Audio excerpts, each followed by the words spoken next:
प्रधानमंत्री नरेंद्र मोदी ने 6 दिसंबर को रूस के राष्ट्रपति व्लादिमीर पुतिन से मुलाकात की। प्रधानमंत्री मोदी ने हैदराबाद हाउस में रूसी राष्ट्रपति व्लादिमीर पुतिन की अगवानी की। दोनों नेता ने 21वें वार्षिक भारत रूस शिखर सम्मेलन के तहत मुलाकात किया। मुलाकात के दौरान पीएम मोदी ने कहा कि कोविड द्वारा उत्पन्न चुनौतियों के बावजूद भारत रूस संबंधों में विकास की गति में कोई बदलाव नहीं आया। हमारी विशेष और विशेषाधिकार प्राप्त रणनीतिक साझेदारी लगातार मजबूत होती जा रही है। दोनों देशों ने महामारी के दौरान वैक्सीन के परीक्षण और उत्पादन से लेकर नागरिकों को संबंधित देशों में से लौटने में सहायता से लेकर मजबूती से सहयोग किया। पीएम मोदी ने कहा कि भारत और रूस के बीच का संबंध वास्तव में अंतर्राष्ट्रीय मित्रता का एक अनोखा और विश्वसनीय मंडल है। पिछले कुछ दशकों में दुनिया ने कई मूलभूत परिवर्तन देखे और विभिन्न प्रकार की भू राजनीतिक समीकरण उभरे, लेकिन भारत और रूस की दोस्ती कायम रही और एक दूसरे की संवेदनशीलता का भी ख्याल रखा। पीएम मोदी ने कहा कि हमारे रक्षा और विदेश मंत्रियों के बीच पहली दो वार्तालाप हो चुकी है।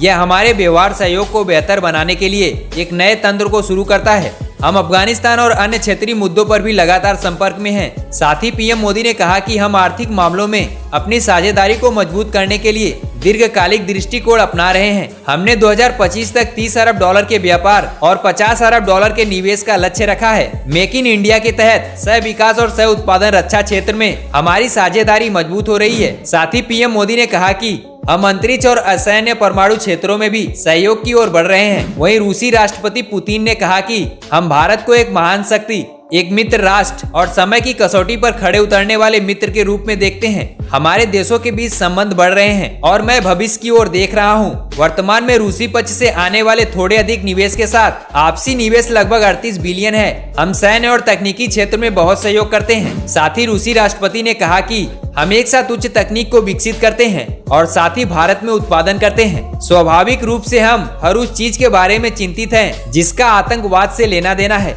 आतंकवाद के खिलाफ लड़ाई के मादक पदार्थों की तस्करी और संगठित अपराध के खिलाफ भी लड़ाई है। साथ ही रूसी राष्ट्रपति पुतिन ने कहा कि हम अफगानिस्तान की स्थिति के घटनाक्रम के बारे में भी चिंतित हैं।